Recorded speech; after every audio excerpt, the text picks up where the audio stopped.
Once your thought process, once why you are entering into an agreement is clear, then you will be able to start with your drafting. I'm not saying learn drafting, you will be able to start with your drafting.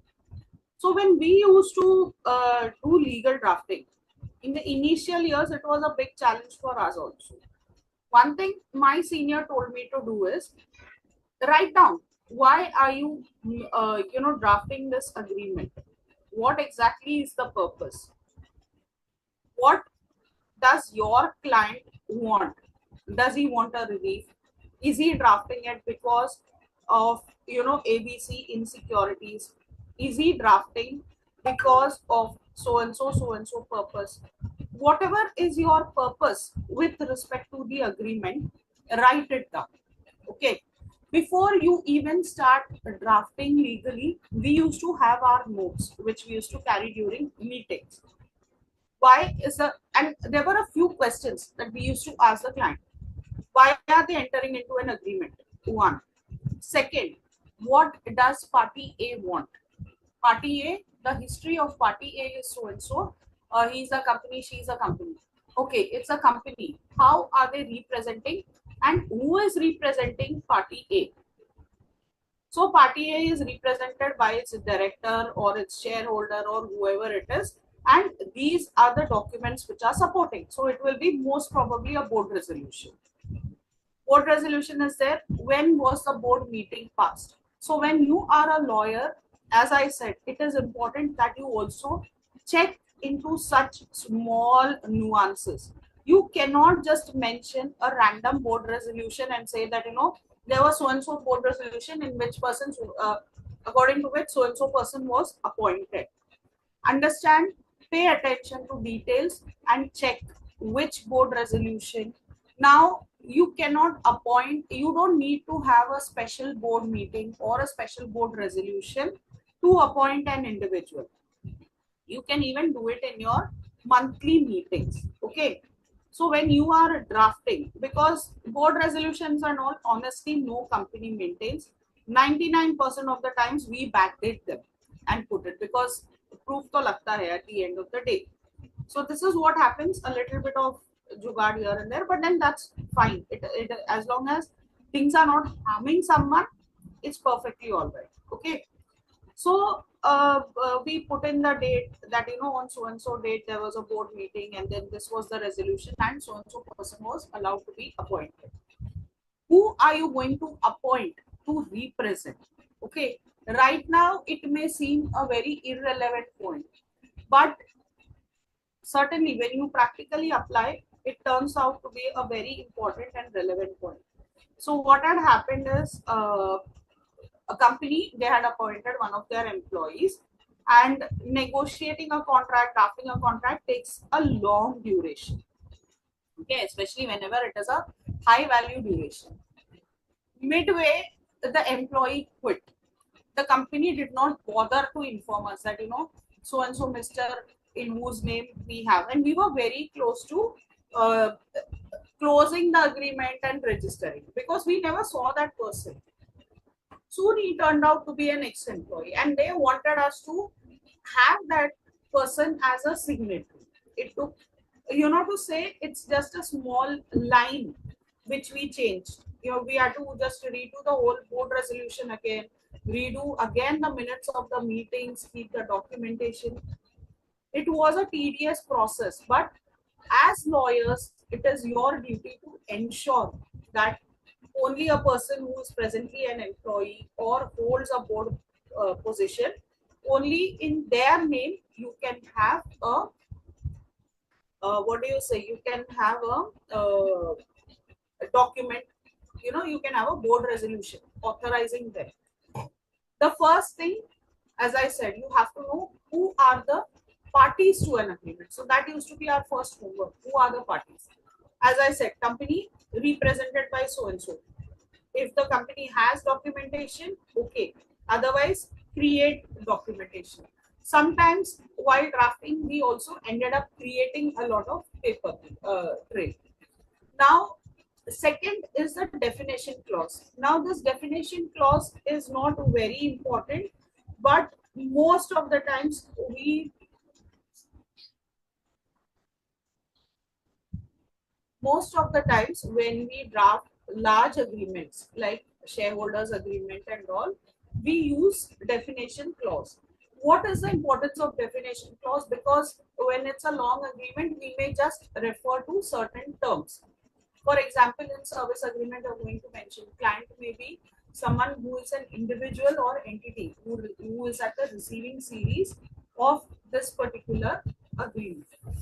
Then comes your parties clause. Okay, parties clause I just mentioned. Please check the gender of the person. Okay, don't assume with a certain name that so and so person is a male or a female. Small things matter a lot in contract. Okay, it is details to paying attention to details which makes your contract more appealing. The way you format your documents, the way you uh, present your clauses. So all contracts have to be printed on an A4 size paper, and their what do you say? Font size is always 12. Anything more than that is a stress for the eye. Anything less than that is stress for the eye. Anything more than that is also a stress for the eye. Your documentation, the line spacing has to be 1.5. It cannot be more, because if you have it more, then somebody can write in between the lines. If it is 1, then sometimes it gets very cluttered. So try to keep it 1.5, select all, do 1.5, and you will get your solution. Moving further, the scope of work clause. Now, your scope of work clause may be divided into a lot of other sub clauses. Why? Because this is the most important clause. This is the clause which will define on what exactly is the role of the parties. Your scope of work clause has to be one of the most explicit clause, or it is one of the most detailed clause of your agreement. Okay, so you will mention all the details and then say that this are the deliverables of this party, this is the deliverable of Y party, and this is how we are going ahead with the agreement. Then comes your consideration clause. Now when I talk about consideration clause, it is not a one line clause. Just for the sake of your explanation, it may be shown as a one-line clause, but technically it is not a one-line clause. It is one of the most detailed clauses. So why are you entering into what do you say? Why are you entering into this agreement? What is the payment that you are going to give? When are you going to give the payment? How are you going to give the payment? For example, in media industry, most of the times you make the payment within 90 days of broadcasting, like your television shows. So the artist is paid in lakhs, that is correct. They are paid per day, is correct, but they are paid after 90 days of the telecast of the show. So understand how the industry works, and then file the contract, then draft the consideration clause. Again, your payment terms clause. If there are any specific payments, there are any schedules, there are any methods that you would like to use it. You also have your late payment penalties. That is, how are you going to pay? What are you going to do in case of late payment? Like your builder's agreement will say that if you don't pay in 1 month, the next month we are going to add, interest of 21%. So all these details you will add in the agreement. Then comes your confidentiality clause. What exactly is confidentiality? How do you have it? What is a non-disclosure agreement? Sometimes we have a separate non-disclosure agreement. So it is something that prevents unauthorized disclosure of sensitive business information.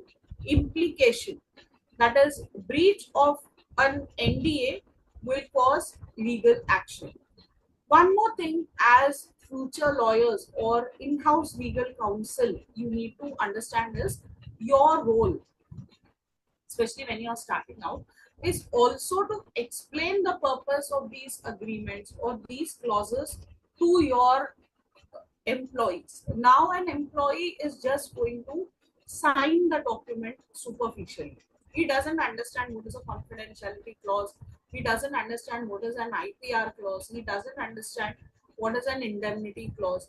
So, at one point of time, there was a trend when the software industry had come in India. A lot of employees were taking their work home. Even I've had a lot of friends, when they started working out in ad agencies, they would just take their presentations home saying that I created it and so it is my work. But technically, it is not. Why did that happen? Because nobody told them that, this is not your work, you cannot take it home. It's something that you have done during your employment. Most of the times people just get a ready-made employment contract, sign it, ho gaya, khatam. It doesn't work like that. Even boilerplate clauses like confidentiality clause, indemnity clause, your force majeure have to be explained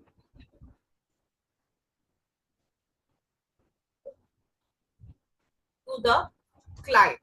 Okay, one of the reasons why a client will return to you is not because of your actions. Your client will return to you only because if you have good relations, if you have open and clear communications with them.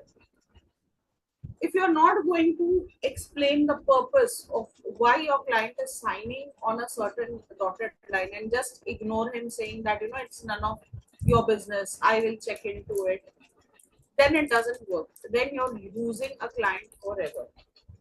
If you want to grow in this profession, ensure that you also invest that much of time and money in the relationship.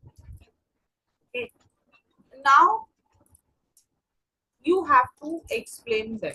For that, you have to understand what is the importance. Do I really need to add a certain clause? Now, sometimes we get agreements wherein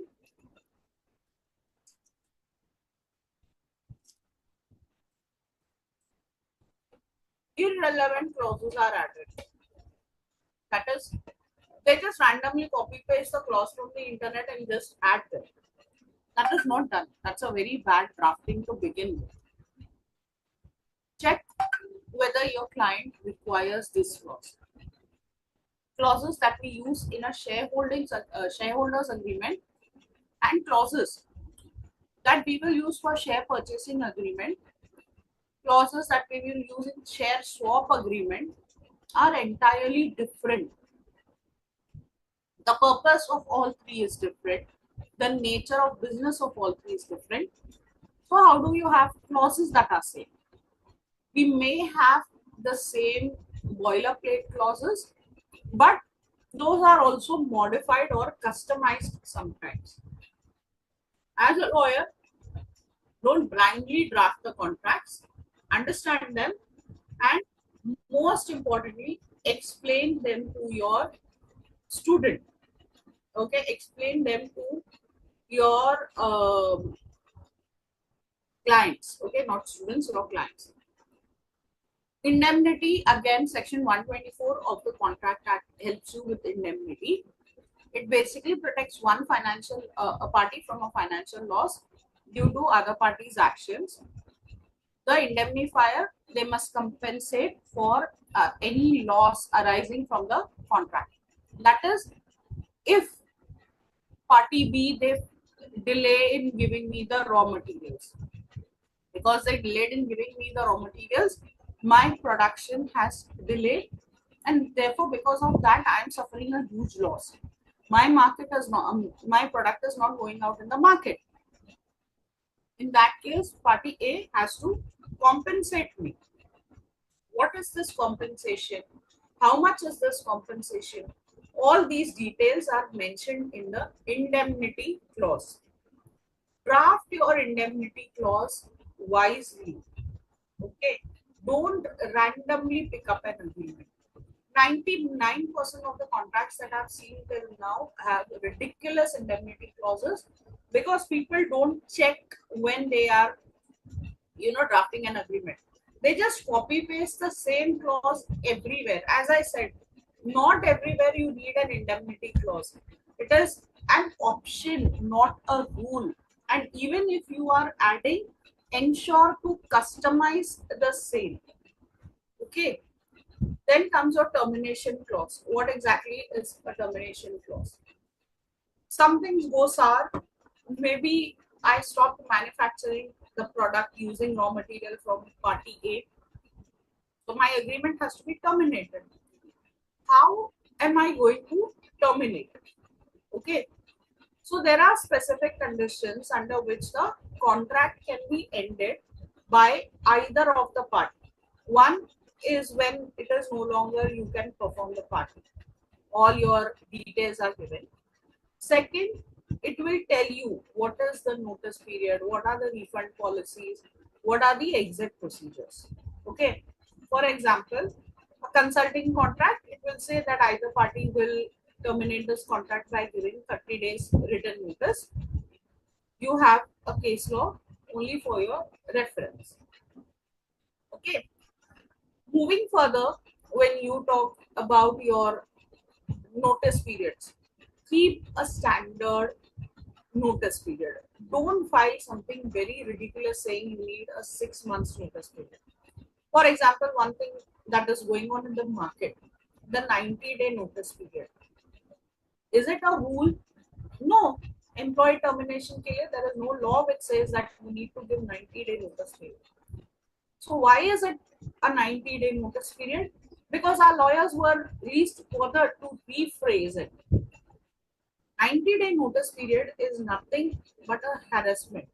It also causes loss to the company because sometimes when it's a genuine urgency case, they have to they have to purchase the notice period of an individual.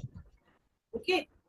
So all these things you have to be very careful about and ensure that it protects the interest of your clients and it doesn't create a wrong, what do you say, a wrong notion. You have to talk about refund policies. You're in consumer business, talk about the refund policies. If you are into an investor agreement, talk about the exit procedure. Now I'll tell you this very interesting case. So I did an investor agreement for a film. Okay, there were already two co-producers and one more investor entered. He also got the title of a co-producer, not the producer. So in film line also you have different types of producers. Now his job was only to give money and to also help them out financially in different matters. So the condition was, now it was a tri-party agreement and they said that if this investor exits, okay, there will be a 90-day duration. We gave a 60-day duration, not 90 days, sorry, 60-day duration in which he has to. Now, because in film investment and all, things are very tricky.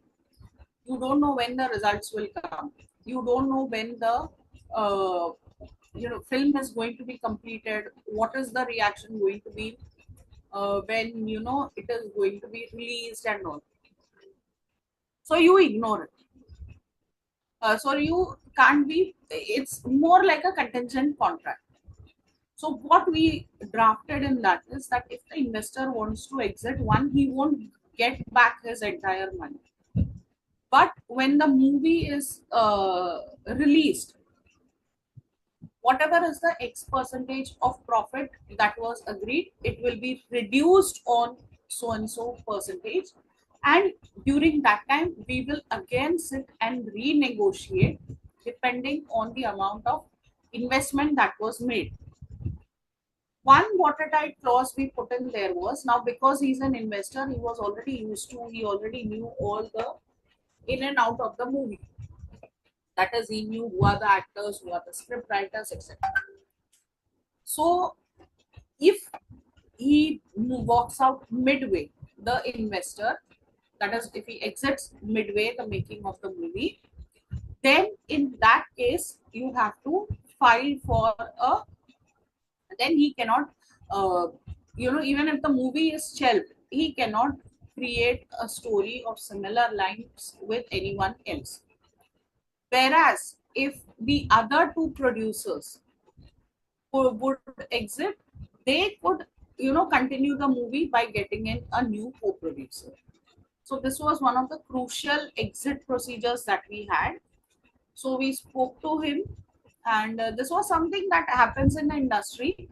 Even though he was the one who was investing maximum amount of money as an investor, but the rights given to him were very less, because the other two parties, they were proper filmmakers, and along with money they were putting in a huge amount of expertise.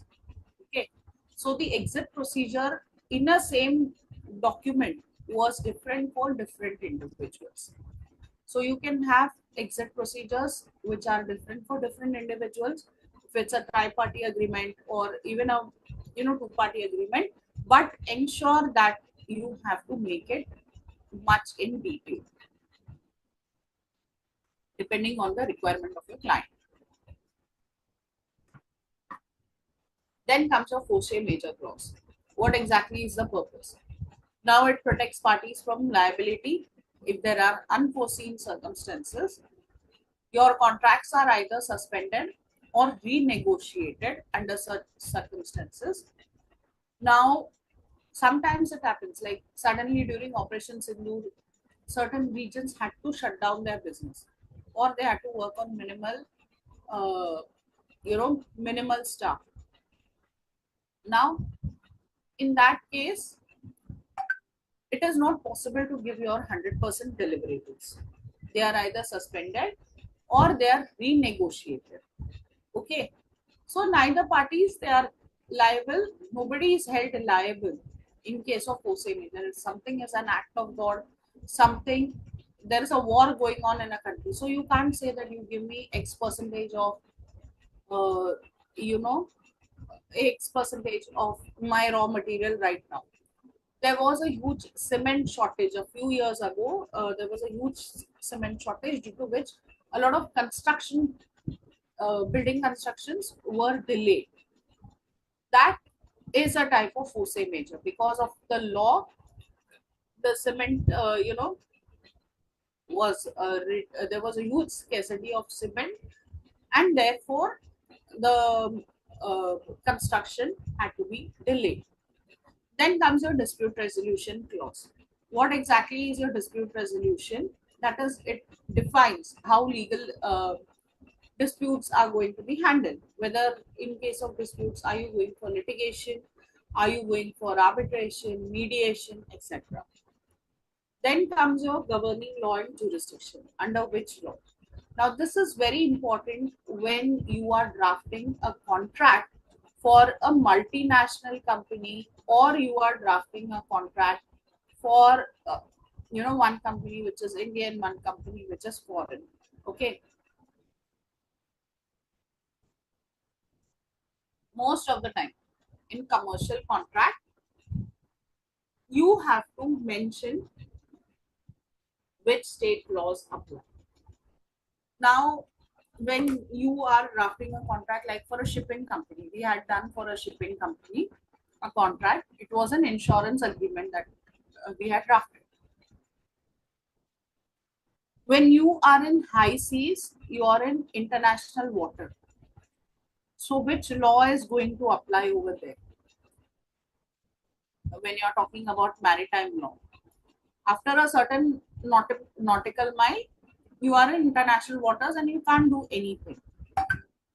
What are the laws that you are going to apply? Similarly, most of the maritime law or most of these cargo cases, therefore, they surrender to arbitration. So you have a specific arbitration panel which is appointed, and they invest that much of money in getting a membership probably at Singapore, getting a membership at England. So Two major arbitration hubs for international cases are Singapore or your London. These are the two centers which are quite famous and quite preferred. So you will go for institutional arbitration when you're drafting a commercial contract or when it's a multi-party agreement. So mostly even for aerial laws. So even if you have disputes with respect to airspace, sometimes it's very difficult to, when if a plane is flying over an ocean, which is an international water, how are you going to disclose the location? Which laws are going to apply?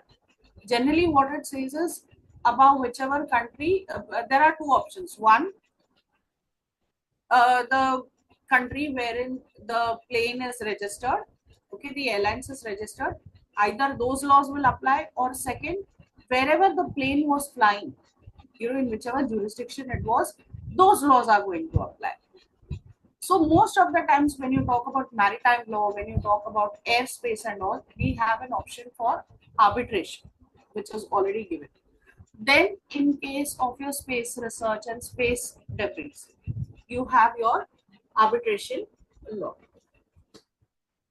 Then comes your waiver clause. Okay, so your waiver clause, it states that in case if there is a failure to enforce rights under the contract, it does not mean that you are waiving off permanently. Now, the purpose behind this clause is that it protects the parties from accidental loss of legal rights. For example, a party's failure to enforce a breach does not prevent them from enforcing future breach. Okay, so just because I have given up, I have excused you this time for your breach of contract, does not mean that in future also I will be doing the same. Then comes your assignment clause, that is whether it is contractual rights. It specifies when the contractual rights, they can be transferred from one party to another. Now if I am hiring a advertising agency, okay, to design and to design pamphlets for me, let's say. Now this ad agency is going to design some creatives for me. As a creator, the rights belong to them inherently because they have created it. But according to copyright law, I am the one who's paying it. So if I'm entering into a contract with the ad agency, it is very important that I mention this assignment clause. Assignment clause is very important, especially when you are dealing with some work which is creative. So in business contracts, when you do about your software agreements, your um, you know your ad agencies, your media industries, assignment clause becomes very important. So I'll just give you an idea of how a contract looks. Okay, we'll go more in detail in our next session. Now, a well-drafted contract, it is basically crucial for ensuring clarity, enforceability, and legal protection under the Indian Contract Act 1872. It typically consists of the three key sections. That is, it has a primary section which has your introduction, your basic details, that is who is entering into a contract, why they are entering. It will have your recitals, it will not anything and anything. Okay, so your preliminary section is basically anything and everything before the body of the contract. So you will have your recitals, you will have your details of the part.